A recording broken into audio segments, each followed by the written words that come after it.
வணக்கம். UPSC civil services exam 2027 target பண்ணி prepare பண்ணுற கேண்டிடேட்ஸ் அடுத்த வாரம் நடக்கக்கூடிய 2026 ப்ரிலிம்ஸ் எக்ஸாமை கொடுக்கலாமா அப்படின்னு நிறைய பேர் கேட்டிருந்தீங்க. சரி, 2027 டார்கெட் பண்ணியிருக்கவங்க இந்த முறையே அட்டெம்ப்ட் கொடுக்கலாமா, இது சரிதானா?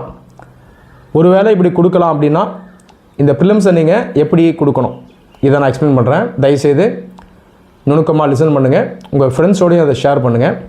ஏன்னா நிறைய பேர் இந்த கேள்வியை என்கிட்ட கேட்டாங்க. ஜென்ரலாகவே ஒரு பர்டிகுலர் இயர் அட்டெம்ப்டை டார்கெட் பண்ணியிருக்கவங்க அதுக்கு முன்னாடி இயர் அட்டெம்ப்ட் கொடுக்க வேண்டாம் அப்படின்னு நான் சொல்வேன். இதற்கு காரணங்கள் இருக்குது. ஏன்னா ப்ரிப்பரேஷன் சீரியஸாக இருக்கணும், சிஸ்டமேட்டிக்காக இருக்கணும். ஒரு வருஷம் ஃபுல்லாக படித்து அந்த பர்டிகுலர் அட்டெம்ப்டை தான் நம்ம கரெக்டாக கொடுக்கணும். முன்னாடியே கொடுத்தோன்னா என்ன ஆகும்னா, எப்படியாவது இந்த அட்டெம்ப்டே கிளியர் பண்ணலான்னு சொல்லி ப்ரிப்பரேஷனை தப்பாக பண்ணுற வாய்ப்பு இருக்குது. ஷார்ட்கட்ஸை நோக்கி போவாங்க. ஸோ இந்த ஆபத்து இருக்குது. டிசிப்ளின் அஃபெக்ட் ஆகிடும். அதனால் இந்த மாதிரி கொடுக்காதீங்க அப்படின்னு நான் சொல்லுவேன். ஆனால் ஒரு சில கேட்டகரிஸ் கொடுக்கலாம். அது யார் அப்படின்னு கேட்டிங்கன்னா, ஏஜ் கொஞ்சம் அதிகமாக இருக்கும் ஆனால் அட்டெம்ப்ட்ஸ் அதிகமாகவே இருக்கும். அந்த நபர்கள் கொடுக்கலாம். அதை தாண்டி எஸ்சி எஸ்டி கேட்டகரியில் வர்றவங்களுக்கு அந்த ஏஜ் லிமிட்குள்ளே அன்லிமிட்டெட் நம்பர் ஆஃப் அட்டெம்ப்ட்ஸ் இருக்குது, அவங்களும் கொடுக்கலாம். ஸோ இந்த மாதிரி கேட்டகரிஸ் மட்டும் முன்கூட்டியே அப்ளை பண்ணியிருந்தீங்கன்னா நீங்கள் அந்த அட்டெம்ப்டை தரலாம். ஆனால் இதுவுமே நீங்கள் முடிஞ்ச வரைக்கும் அவாய்ட் பண்ணிட்டீங்கன்னா நல்லது. சரி, ஒரு வேளை தரலாம்னு நினச்சிங்கன்னா அது எப்படி தரணும்? ப்ராப்பராக தரணும், பக்காவாக தரணும். உதாரணத்துக்கு நீங்கள் சிலபஸை ஃபுல்லாக கம்ப்ளீட் பண்ணல, உங்களுக்கு நாலேஜ் ஃபுல்லாக இல்லை.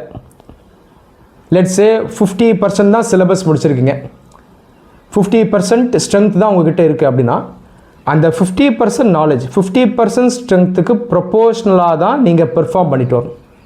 அப்போ நிறைய கொஷின்ஸை நீங்கள் அட்டெம்ப்ட் பண்ணக்கூடாது. ஃப்ளூக்லலாம் ஆன்சர் பண்ண ட்ரை பண்ணக்கூடாது. ஏதோ ஒன்று செஞ்சுட்டு வருவோம், ட்ரையல் அண்ட் எரரில் அடித்து பார்ப்போம், சிக்குதான் பார்ப்போன்னு போனீங்களா ஆபத்தாயிடும். அதை செய்யக்கூடாது.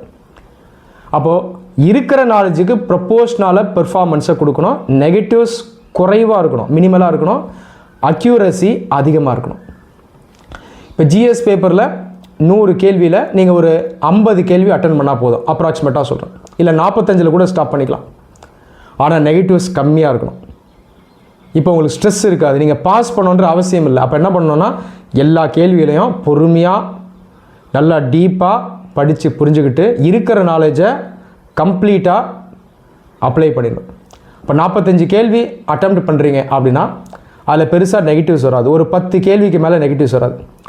அப்போ இதிலே நீங்கள் பார்த்தீங்கன்னா ஒரு 65 மார்க் கிட்ட வந்துடும். அப்போ நீங்கள் செலெக்ஷன் கிரேடுக்கு வந்துடுவீங்க. இந்த 2026 அட்டெம்ப்ட்லேயே வந்துடுவீங்க. 2027 நீங்கள் ப்ரிலிம்ஸ் கொடுக்கும்போது கண்டிப்பாக நீங்கள் பாஸ் பண்ணிவிடுவீங்க. ஏன்னா அந்த கிரேடுக்கு நீங்கள் வந்துட்டீங்க.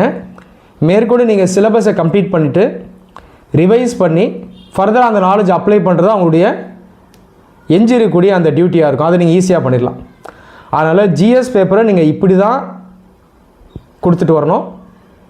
சிசாட் பொறுத்த வரைக்கும் நீங்கள் கிளியர் பண்ண ட்ரை பண்ணுங்கள். அதை நீங்கள் கிளியர் பண்ணவே ட்ரை பண்ணலாம். ஒரு 45 கொஷின்ஸ் அட்டன் பண்ணுங்கள்.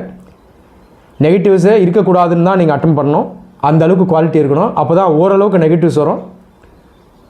ஸோ சிசாட்டை கிளியர் பண்ணிவிடுங்க. ஜிஎஸ்ஸில் செலெக்ஷன் கிரேடுக்குள்ளே நீங்கள் வந்துடணும். ஓகேவா? செலெக்ஷன் கிரேட் அப்படின்றது ஸ்கோரை வச்சு இல்லை, அந்த ஸ்டாண்டர்டை வச்சு, குவாலிட்டி வச்சு, அக்யூரேசி வச்சு, கான்ஃபிடென்ஸை வச்சு. ஸோ இதை நீங்கள் இந்த முறை செஞ்சுட்டு வாங்க போதும். 2027 நீங்கள் 100% ப்ரிலிம்ஸை கிளியர் பண்ணிடலாம். நன்றி.